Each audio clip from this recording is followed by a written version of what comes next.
name is Sharon. And I am Sharon. Sharon Talia. Sharon Ivy. This is how we do it on the livestock. And we enlighten. The things you go through, we've been there. Yeah. And we are heading there. Real so life we experiences. just help each other get better. Yeah. So today we have something interesting. Yeah, why you should not play as a victim always whenever something happens. Why you should never be the one playing victim every time. And like after that, we're also going to talk about how to react to an embarrassment. Many embarrassments happen. You ever been embarrassed before? Definitely. You want to talk about it? You can deal with it actually. Yeah. Yes, so straight away, there's a reason why you should not play a victim always. Because when we say playing a victim, we are looking at when something small happens, you look like the most affected. Yes. You're the one that wants sympathy every time. That shows you're not responsible for something. Or you always want people to like sympathize with you, which is not a good thing always. So how do you really like why is it not necessary like to play a victim? Why you should not play a victim? It limits you from learning. Because people will fear to teach you new things and you will see the bad thing of it. Like people who seek attention or seek sympathy, or people who really act like victims every time, never learn. Yes. Never learn, because the time they want to correct you, they'll be like, the time they want to teach you something, they want correct you, they'll think you'll be offended. Yeah, in that same line, you miss out on good advice. That's you right. miss out on good advice because someone like will be afraid to tell you that truth, because you will just feel bad and you're like supposed to understand I'm going through this, and yet you're missing out. You get. And when you miss out on good advice, you're playing with your own potential. I Talk know. about that. Yeah. Talk about your potential. That's like giving away your potential. You get, like you have full potential, but you're playing a victim, you're missing out on advice, and then man, it's not good. You can just be your own cake, and it's okay if someone wants to be the icing. Just carry the responsibility. Don't try Definitely, because when you talk about potential, you lose your own esteem and power. Because you look weak every time. Yes, exactly. Because anything small happens, where they're against me, where they this. It's like you're not responsible at all. But you forget that nobody is perfect. We are all work in progress.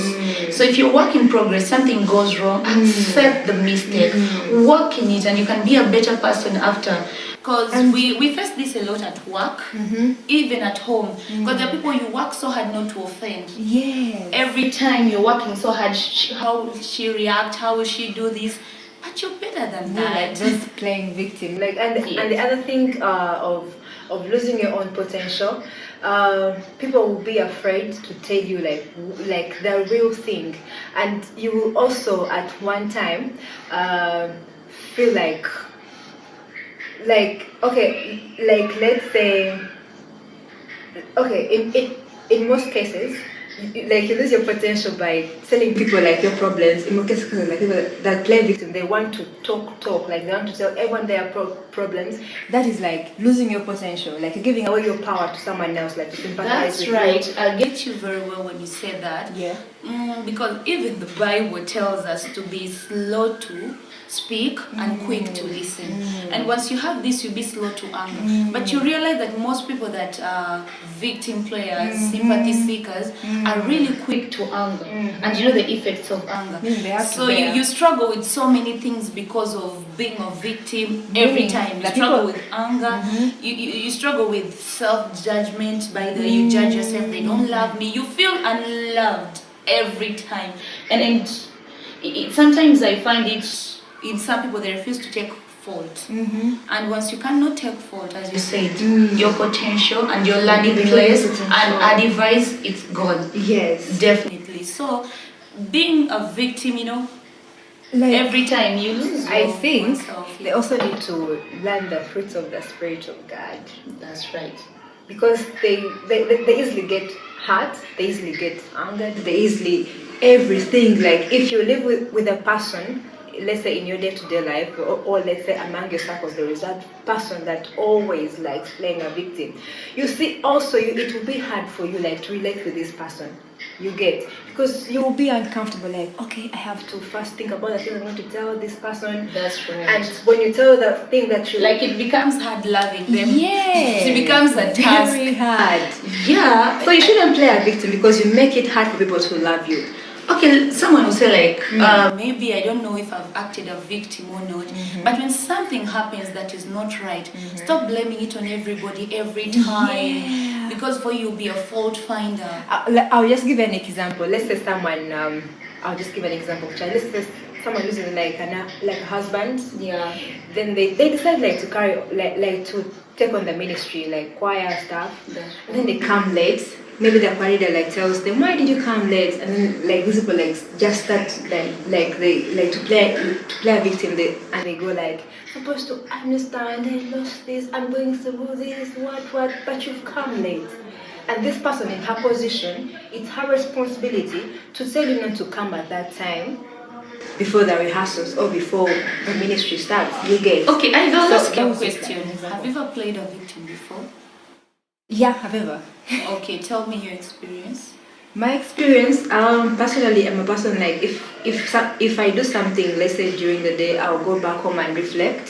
If there is a way I reacted towards a person, I'm like, okay, I'm better than that. I cannot do that.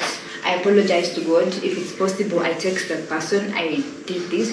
It wasn't right. So basically, to avoid playing a victim is to do evaluation every time when you go back home, like how did I respond to this? I've been there before where I felt like I'm not being considered.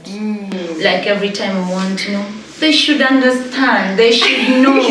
and this happens mostly in that circle of friendship. They go out without you, and they come and start jazzing this thing, and you're all like, really? You people don't consider me, so you make yourself unloved at the same time. But just not things happen. And sometimes it's not that case. Like for you, like because you have that in your mind, like you feel like you're not loved, you're not what. But these people that you're putting the blame on might be thinking about totally different things. Basically, that's really very right. Don't play a victim. Be solution oriented.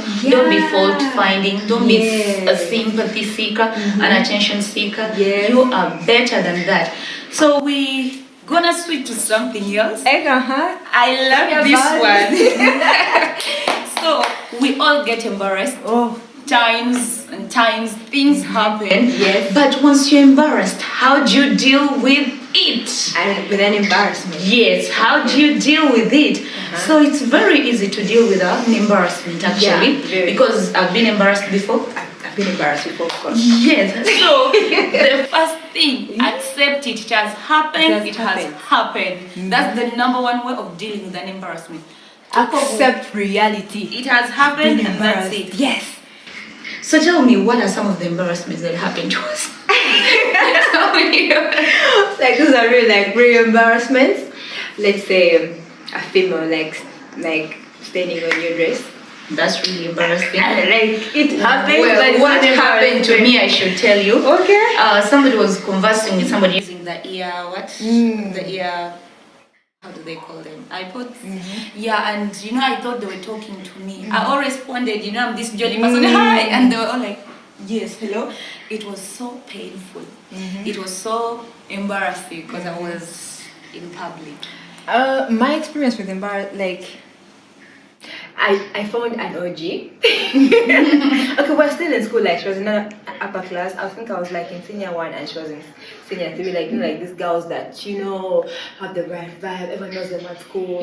So I met this person like in our hood. Like I was with my cousin. I tell my cousin, I know that girl, she's my friend at school, blah blah blah.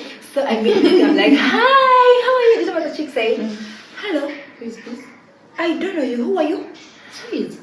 I felt so embarrassed before my cousin. Trust me, that was an embarrassment. That was really hard. Really hard. okay, we don't know your experience. Maybe you can drop it in the comments. Yes. But there's a way to deal with that. Because I was of one when that happened. I kept smiling. Yeah, I kept smiling. I accepted it, and yeah, it is okay. Yes. Things happen. Yes. Yes. So how did you deal with yours? Mine was quite challenging and I was young, but I think I moved on. I just like You just moved on. Yeah, I just moved on. Yeah. So what happens, like, don't cling on it. Yeah. Like, I was embarrassed, I was what? Like, you first accept it. Yeah. Then life goes on. Well, you can also tell us how you deal with an embarrassment. Wouldn't mind learning from you, because stuff happen. Not like if a lady, maybe something goes wrong with their dress. Yeah. Staining. How do you deal with that? Basically, seek help from the next person. Don't feel bad to ask for help. Yeah. Solutions are always within. So we'll be waiting for your comments right down exactly. there. And don't forget to share, like, and subscribe. That Livestock. Sharon Ivy. Sharon Talia.